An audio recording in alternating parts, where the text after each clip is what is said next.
nongeye kubaha ikaze bakunze Rukundo TV, ibyishimo umunezero biba ari ibyo bibaranga.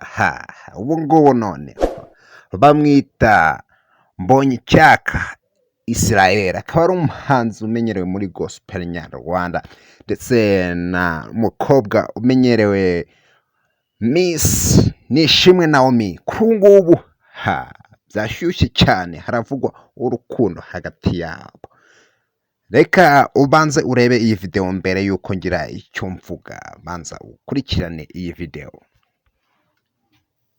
Hi guys. Hello. Are you guys ready? We are going to Israel, and she just found out 2 days ago. 2 days ago, for real, guys. Pray for me. Oh, you want to join? Hi guys. We're going to Israel. Yes, we're going I together. hope you guys are coming. You can buy your tickets actually. Yes, On, because it's ending this month, so be It's ready. ending this month. 20jerusalem.com. God bless you. Bye. Bye.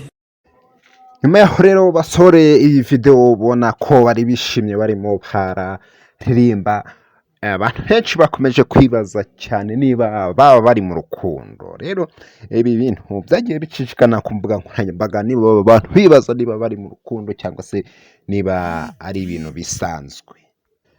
Rero Israel Mbonyi na Miss Nishimwe Naomi basohoye iyi video, basohora n'amafoto menshi bari kumwe, naho bagaragaye ko hari ahantu bari gusinya amasezerano mu bijyanye no bafatanya n'ibigo bigiye bitandukanye.